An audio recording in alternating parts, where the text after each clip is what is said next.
Picture this. You're 74 years old, living alone in a quiet suburb, relying on your Medicare benefits to stay healthy.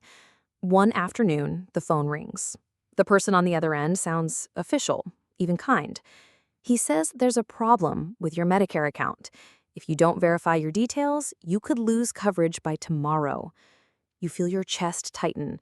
Lose Medicare? You can't afford that. And so you answer his questions, trying to do the right thing. But that single phone call will destroy everything you've worked for your whole life. Hey everyone, welcome back to the channel. Today we'll dive into a chilling true crime case about one of the biggest Medicare fraud schemes ever uncovered in the United States, targeting vulnerable seniors.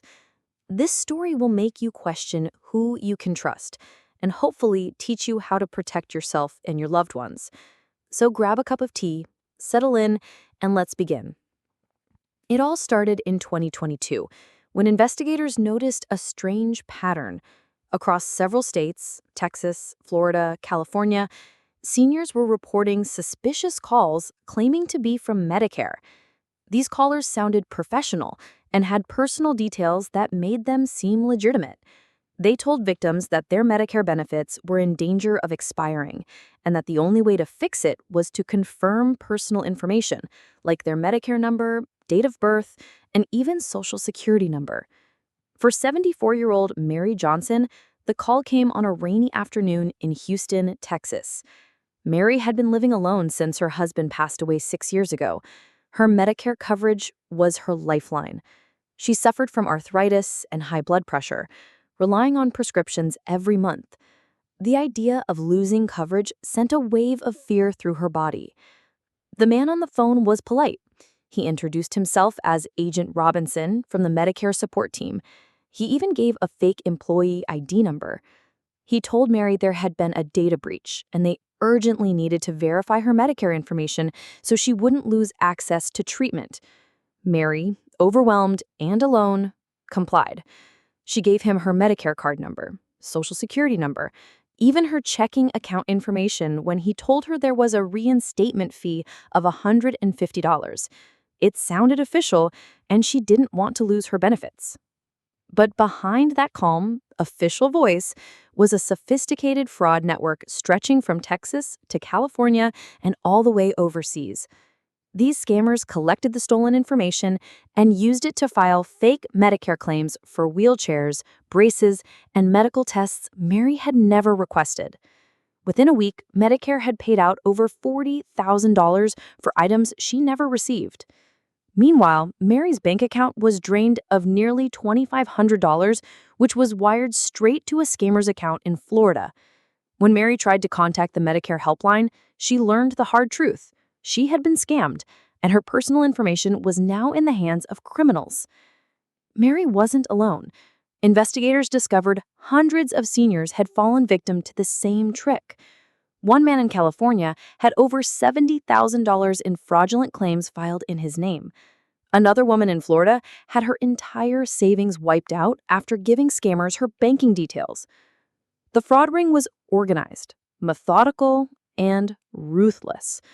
They even created websites that looked identical to the real Medicare site, so seniors searching online would call the scammers directly, thinking they were reaching official help. The voices on the phone were calm, polite, reassuring, but their entire mission was to destroy lives for profit. At the federal level, the Department of Justice and the Office of the Inspector General launched a massive investigation in late 2022, working with the FBI and local police. They set up wiretaps, tracked phone records, and followed money trails across multiple states. What they uncovered shocked even seasoned investigators. The fraud was deeper than they ever imagined. This wasn't just a few scammers working a phone line. It was an entire network with shell companies, fake clinics, and complicit doctors willing to sign off on phony medical equipment orders. The ringleaders laundered the money through dozens of bank accounts, using mules to withdraw cash and send it overseas. Every week, millions of dollars in Medicare reimbursements were being stolen, and the victims were seniors who could least afford it. Seniors like Mary, who trusted someone with their most personal information. As the investigators dug deeper, they realized they had stumbled upon one of the largest elder fraud conspiracies in modern history. But catching the culprits would be far from easy. These criminals were skilled at hiding their tracks, changing phone numbers, and shifting operations from city to city. The first big break in the case came in early 2023, when federal agents were able to infiltrate one of the phone boiler rooms being used to call elderly victims. These boiler rooms were hidden inside cheap office buildings in Florida and Texas, staffed by people reading scripts off computer screens, dialing seniors across the country every day. One undercover agent posed as a new employee, getting hired into the operation. What he saw chilled him to the bone. Rows of workers, many paid hourly, sat at desks and cold-called vulnerable seniors, following a carefully prepared script. If a victim seemed hesitant, the workers were trained to escalate the fear, telling them they could lose all Medicare benefits or that the police might be called if they didn't comply. In a single day, that office made hundreds of calls, scamming thousands of dollars from retirees. The agent recorded hours of phone conversations, noting exactly how the callers manipulated their targets. Many of the victims, like Mary, lived alone and were deeply afraid of losing access to medicine or doctors. That fear made them easy prey. Meanwhile, the ringleaders moved the money through an elaborate network of fake companies, so-called durable medical equipment suppliers that existed only on paper. They'd file fake invoices for braces, wheelchairs, or COVID test kits, then bill Medicare. Once Medicare paid, the criminals would launder the funds, bouncing the money through shell corporations and then out of the country. Back in Houston, Mary was still struggling. After reporting the fraud, she spent weeks on the phone trying to repair the damage. Her bank told her the wire transfer might be gone forever. Her Medicare number had to be replaced, and she worried someone might still be using her identity.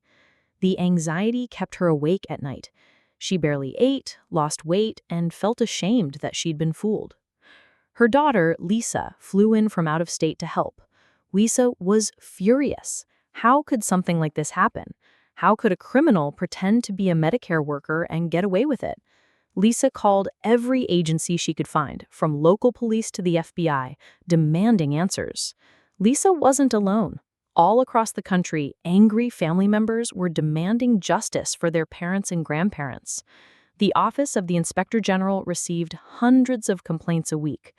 The pattern was the same: a trusted voice, a sense of urgency, a terrified senior who gave away personal data. The FBI organized a task force to track the money.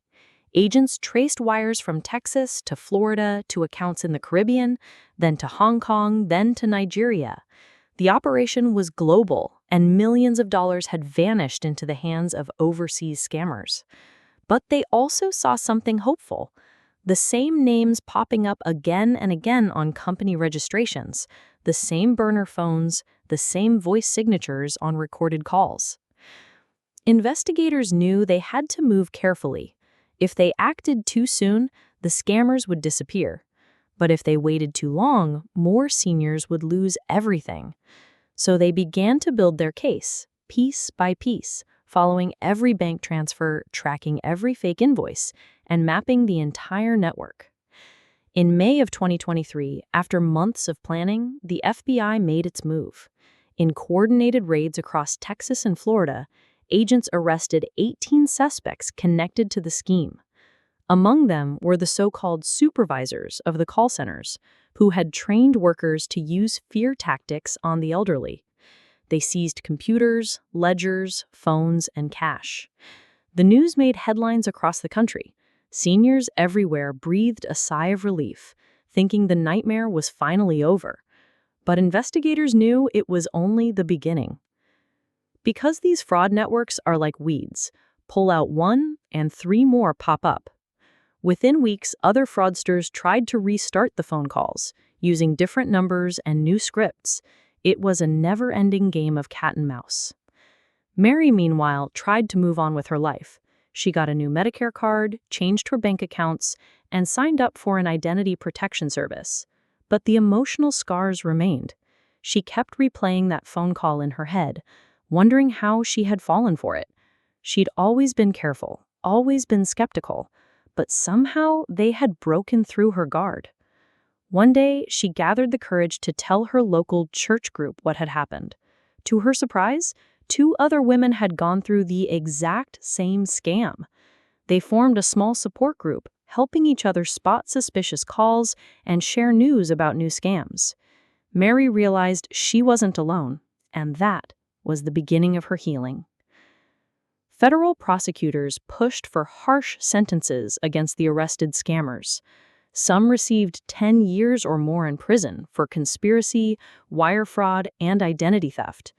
Prosecutors made a point to highlight the trauma they'd caused to seniors, showing judges heartbreaking victim statements from people like Mary. But even with these arrests, the scale of Medicare fraud is massive, costing taxpayers billions each year. In fact, experts estimate that Medicare and Medicaid fraud together drain over $60 billion annually from the U.S. health system. And the victims are almost always the most vulnerable among us, the elderly. The FBI and Medicare officials launched new public awareness campaigns, warning seniors never to give personal information over the phone and reminding them that Medicare will never ask for your banking details or Social Security number by phone. They encourage people to talk to their families, to build community awareness, so no one would have to suffer like Mary. But would it be enough to stop the next wave? Even after the FBI's takedown of the fraud ring, the phone never truly stopped ringing for seniors across America. Scammers learned from their mistakes, changed their tactics, and continued to exploit fear. They invented new stories, COVID booster appointments, pharmacy deliveries, even fake health surveys, all designed to get one thing: your Medicare number. By late 2023, reports showed thousands of new cases cropping up. The government kept trying to warn seniors, but it was never easy. So many older adults lived alone, without family close by to double-check things, and many were afraid of losing coverage, afraid of being seen as a burden, afraid of being alone. That fear was a weapon, and the criminals knew how to use it. Mary, after months of recovery, started volunteering with a local senior center to teach other retirees about Medicare fraud. Every week, she stood up and told her story: the polite man on the phone, the calm voice, the convincing credentials. She explained how she'd felt ashamed at first, but realized that shame was what kept so many seniors silent. Mary's courage inspired others. At first, only a few people showed up to her group, but soon word spread, and the meetings filled with neighbors, friends, even distant relatives. They talked about phishing emails, about fake calls from Social Security, about anyone who ever tried to scare them into giving out personal details. Together, they built a community shield, a network of people who would look out for each other. Federal authorities supported efforts like Mary's. The Department of Justice began funding more education programs, sending speakers to churches and senior centers. Medicare sent out mass mailers reminding everyone, "We will never ask for your bank account over the phone. We will never threaten to cut off your benefits." Meanwhile, the courts continued prosecuting fraud cases. More criminals were arrested, but each new scheme seemed more clever than the last. Fake charities, fake disaster relief, fake COVID tests. The list went on and on. For investigators, it felt like bailing water out of a sinking boat, but they refused to give up. In 2024, another massive fraud bust hit the news. A hospice in Texas had billed Medicare for $87 million in fake services, while many patients never even saw a doctor. These stories horrified the public and renewed calls for stronger fraud prevention. The lesson was clear: as long as there is money in healthcare, there will be people trying to steal it, and seniors will always be among the most vulnerable targets. Mary's story ended with hope. Though she lost money, she found her strength, she found a voice, and she refused to let criminals steal her peace of mind. One day, a reporter asked her if she'd ever trust again. She paused, thinking about all those lonely nights after the scam, the tears, the shame, but then she smiled. "Yes," she said, "I'll trust again, but I'll do it smarter, and I'll help others do it smarter too." That spirit, the spirit of resilience, is what kept Mary moving forward. So, what can we learn from Mary's story and from so many other heartbreaking cases? Never share your Medicare number, Social Security number, or bank details with anyone over the phone unless you made the call and you're sure it's legitimate. If something feels off, it probably is. Hang up, check with a family member, call the official Medicare number printed on your card, not a number from a suspicious caller.